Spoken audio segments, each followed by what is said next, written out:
Hello there, ladies and gentlemen, and all Resident Evil fans. Welcome to the inaugural Team 841 podcast. And we're going to be discussing, of course, Resident Evil 9, if you haven't noticed by the title. And we've got a lot to unpack. We've got the majority of the team here. Obviously, we've got myself, Bio. You've got our friend Chef Benny over there. We've got Little Miss Hustler. And Hi. who's cuddled up with Mr. X. We've got Kaylee there. She's on text only at the moment, but I'm sure she says hello. She does, yes. She sent a text message saying hello. And we've also got the Mancunian Nightmare at the moment as well. You may notice he's geared up, ready to delve into the action. But we're also going to be joined a little bit later on, potentially, by Davey Valentine as well. So we've got pretty much a full squad all ready to talk about, but we've got a lot to unpack. It's this game. It really did. It had a lot of hype around it because it, of course, everyone knows we're going to go back to Raccoon City. It means that RE3 remake was made canon over the original. And it created a lot of discussion as to how Raccoon City could have survived a hydrogen bomb, let alone the Raccoon Police Department. But that's getting a little bit ahead of ourselves because we don't start in Raccoon City. We start off at FBI HQ where we meet Grace, who we of course know about. In terms of that, guys, what's your opinions on Grace as a character?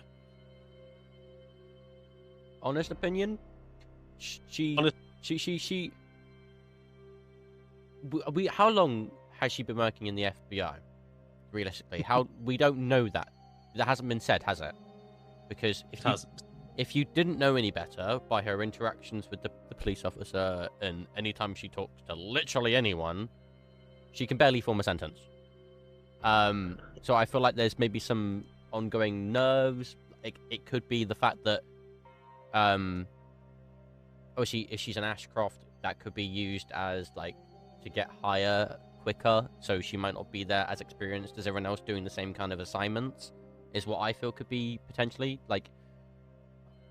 I feel like she's very nervous all the time.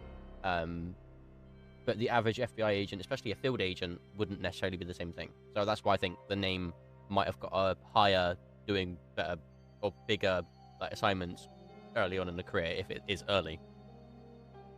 Of course, yeah, because Ashcroft was, of course, from a mother, Alyssa Ashcroft, who was a famous reporter, of course. Danny, what did you think of Grace? I liked her as a character. I just found her sections very boring. Right. Okay. I'm more of a thriller, scary type. I just found it very to and fro kind of thing. And to be honest, she's gave the stereotype of the blondes, if I'm being perfectly honest. Do you mean the stereotype that she's not particularly intelligent? Is that what Yeah. you're talking about? Basically. Well, I think we can come back to that one because there is something that might fit into that. Mancunian, what did you think of Grace? I think I've got a bit of a differing opinion.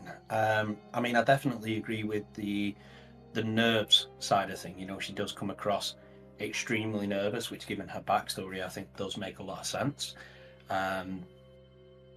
Obviously, she works for the FBI, but as far as I can tell, and obviously feel free to correct me if I'm wrong, I don't believe she is a trained field agent. She's more of an analyst, and I think that whole bumbling, like really nervous sort of vibe fit the bill really well. And to be honest, I thought it was quite refreshing because the characters, or the playable characters that we've had so far, apart from Mr. Ethan Winters that barely has a personality, they've always had something about them. And I think to have someone that is used to sitting behind a desk, being thrown into such a horror-related environment, I think fit the bill absolutely perfectly. Yeah, I can 100% see that. In terms of whether or not she was a field agent or not, I mean, it is a case, she was sent out into the field. She's got a gun in her hand. She's got a FBI badge. So I would have assumed she would have had some sort of field training, or it couldn't possibly have been her first. Like as it is, because it doesn't come across as that she's a rookie in the same way that Leon did in Resident Evil 2. Because if we're comparing Grace in this one, FBI agent, she's clearly not a rookie. And Leon, who's rookie cop, RE2, and how Leon handles the Raccoon City issues, and how Grace is handling these issues. Obviously, Grace has probably got the worst end of it in terms of the monsters that are there, but it's she's constantly nervous, she's constantly scared. Whereas with Leon, of course, who we know at this point is a highly experienced field agent, is constantly calm even when it looks like he's going to die. It is it definitely is something that that may be explored again in the future, in terms of that with Grace, but it was I think only because of the sheer amount of trailers that we had, it didn't feel like we were meeting Grace for the first time as well. But obviously because we were talking about Ethan, and obviously in RE7 8, like, because in RE7 that was when we first met Ethan, and he didn't even have a face, whereas with this one, I think yeah, and I do think they've done well in the aspect of in terms of the gameplay, because you can choose whether you're going to do first person view, or if you're going to do over the shoulder. You can do both, or either or both characters, because I think what RE7 and 8 in particular like suffered from was other than seeing his hands, there was a lack of human element to the character. So there was more or less nothing relatable. But because we actually see Grace's face, we actually see the body, and you can have that over the shoulder camera with her, which is the one I chose.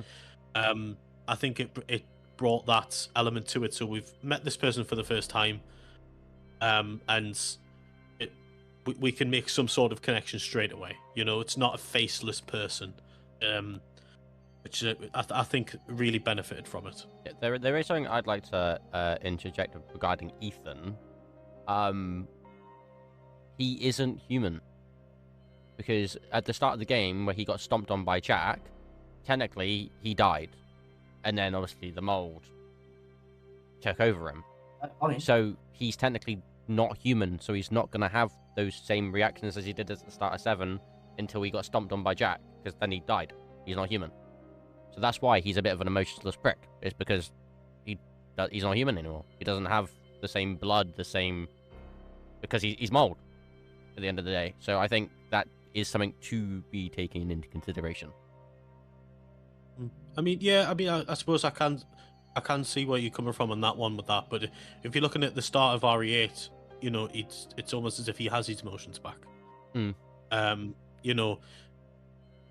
of course, if he'd lost his emotions, then he probably wouldn't have continued in RE7. He probably would have just turned around and go back through the front door and went home.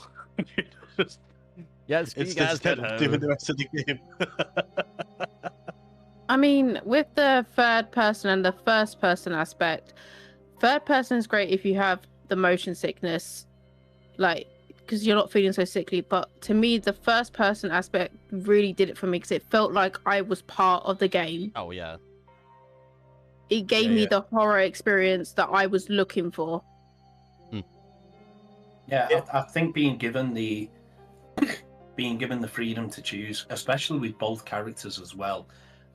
Obviously, right at the start, it gives you the recommendation of which cameras to use for each character. But the fact that you can pick and choose between them, I do agree Grace's camera really adds to the horror element. I think Leon's gives you that more action sort of vibe. But the fact that you can completely flip it on its head if you want. You can have the same camera for both characters. That for me was a really good inclusion. And going back to what Danny's just mentioned there about the motion sickness element of it, I know people have struggled playing Resident Evil 7 and playing Resident Evil 8 for that exact fact. The fact that you could change the camera, I think, has just completely eliminated that, so it's made it a lot more accessible. Yeah, it definitely is. I suffered with that with 7 and 8 as well. I was a person who I loved watching RE7 and watching RE8, but I hated playing it. Absolutely hated playing it, because I mean it was obviously it revitalized the horror franchise in whole for the series as well. So they made all the drastic changes like that, and it really did bring a lot of people back to the game, which they needed to do. But it was that element that I didn't like. I didn't like the fact that it was like that. It wasn't the RE I was used to, and the fact that I could choose to not have to do that in first person was a big plus for me, because I love the over the shoulder. I love the over the shoulder in that respect, because I loved RE4 as well. Absolutely loved it. And my experience, which you may see some clips of that, is I still absolutely crap my pants. Most of the scary moments as well. Yeah, it was controversial, but it's not. It's almost like this game they didn't want to be controversial, because they've give you the option to have both, so they've catered to everybody in that respect. Yeah, I definitely feel like for a while, RE9 is definitely more scarier. Mm. Also, look on the side bit as well. We have a certain somebody that's put their opinion in. Yep. So we've got the Kaylee, the Silent Queen. Who, by the way, it's Kaylee B27 on Twitch. Feel free to call her requiem. We've got Kaylee says, so at first she thought the same as Ben. There's some nerves with Grace, but she also thinks it's Capcom's way of showing that she still has the trauma of watching her mum die, and how it's always on her mind, which a lot of people can relate to in regards to playing as her. She enjoyed it. It definitely showed the horror side of Resident Evil, and it was amazing. And I think her storyline was very well done, and I feel she is definitely or is going to become a fan favorite. Okay. That's a Oh, strong actually, opinion. I really agree with that sentiment, and I think it was nice to see a character arc where they go through such an experience, and by the end of it, you can see changes. Because I personally, toward the end, started to hear a little bit more confidence about her in like the way she was coming across and the way she was explaining things, but the nerves were naturally still there. And I think that was such a refreshing way of doing it, instead of it being a case of she's a really nervous wreck at the beginning, and within the space of 24 hours or even less, obviously I don't know the exact timeline that the game spans over, but over that period of time she doesn't, just because of the experience, become this like fearless superhero. She is still that same really nervous FBI worker that she was going into it, just maybe with a little bit more about her. I can get on board with that. I can certainly get on board with the idea of Grace going forward being a fan favorite, if Grace does make another entrance into the game. I'd be surprised if they don't. Obviously, with a name like Ashcroft, and obviously what, like how Spencer like adopted her basically, and all of that, she has to have more than just like one bit. Like that just makes no sense to not. I will say it's nice to see her grasping the situation halfway through the game. Like, she wasn't dreaming this. This is something that is actually happening. Yeah, and you absolutely. You see have a full-on blown panic attack. Like,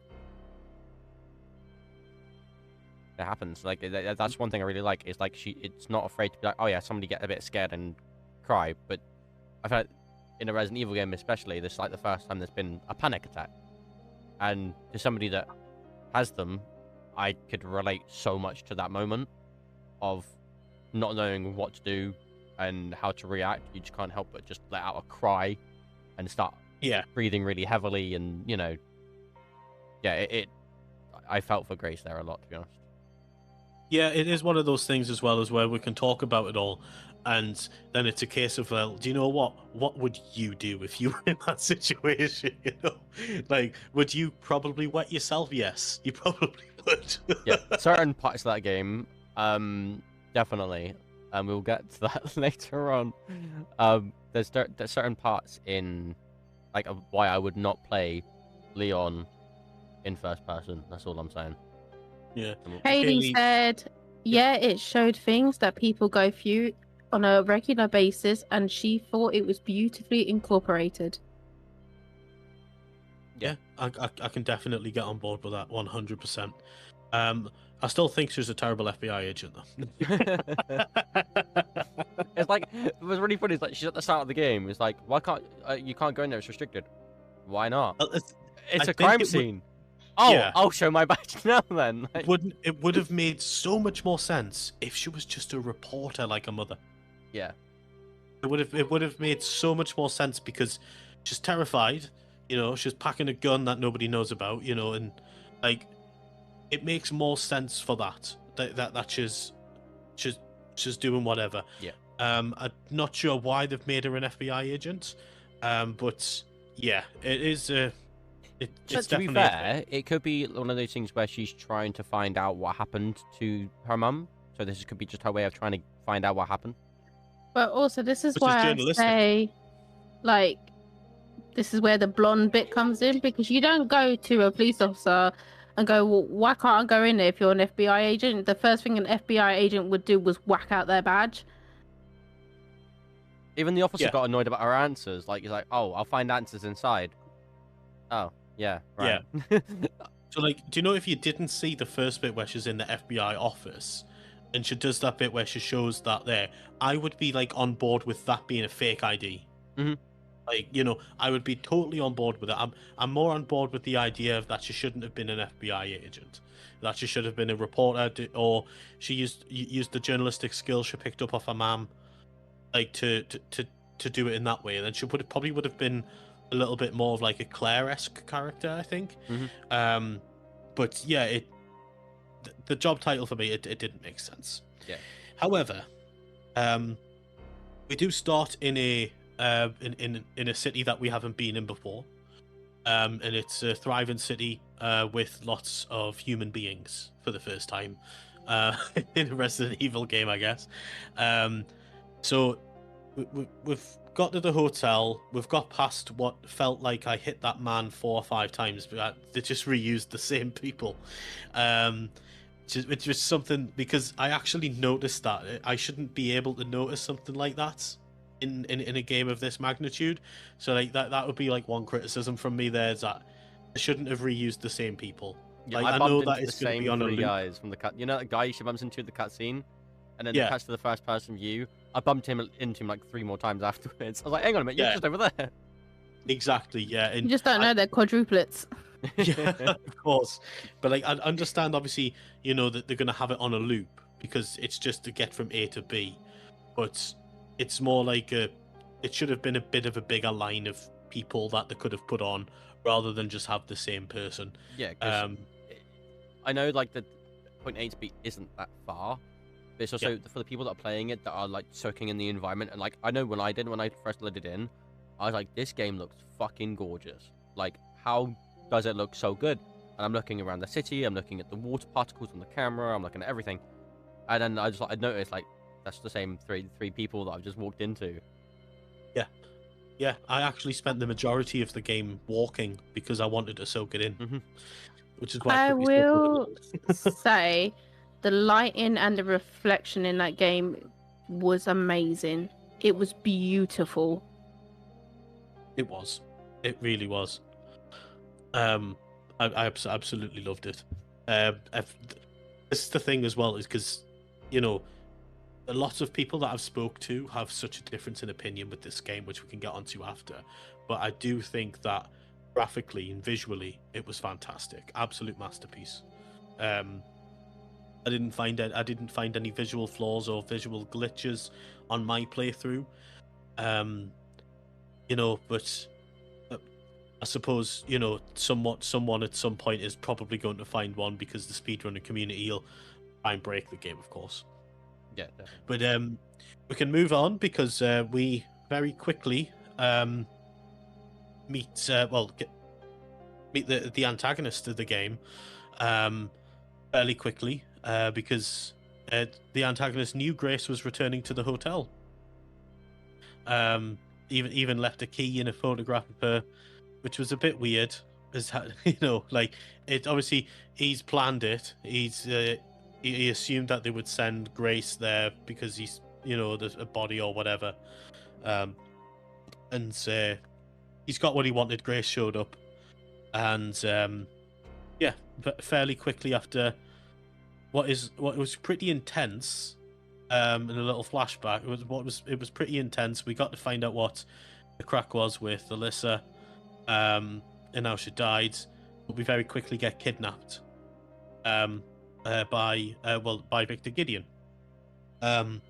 So to anyone who hadn't actually seen the trailers or read anything about the game before that, I guess you don't really know anything about Victor Gideon yet. And I think they did that the right way with the game for people who want to be completely spoiler free for their first ever playthrough. They didn't even want to know that RPD was in it. They didn't want to know that anything like that. Like, I think they did that well with introducing the first villain, and who's really the main antagonist, I guess. And Grace, being the awful FBI agent that she is, obviously succumbs very quickly to being captured. I mean, she got choked out. Yeah. Where was the self-defense training? You know, you're an FBI agent. I will say though, has no one noticed in the RE games that it is always the blonde that gets kidnapped? Ashley Ashley. Graham, Graham's daughter. Ashley, Sherry. Rose, Does Sherry get captured? Yeah, she does. Sherry gets captured. Sherry, Yeah, Sherry. Yeah. Helena's sister. Is Rose blonde? Rose is actually Rose- blonde. Yeah, Rose. is Oh blonde. yeah, because they actually dyed Jill Valentine's hair before. Yeah, it's always the blonde that gets kidnapped. Wow. Yeah. Fair enough. Oh yeah, because Um, RE5. Oh yeah, I completely forgot about RE5. Yeah. They actually dyed Jill's hair blonde, from the darker color, to cooperate with that. That was the first. I guess, modernized version of Jill that we actually saw in the franchise. Obviously, I know we had RE1 remake, but at that point it was kind of just copy what did they do with Jill initially. She had dark hair in RE1. She did have lighter hair in RE3, to be fair, but it wasn't exactly Super Saiyan blonde the way it was it? No.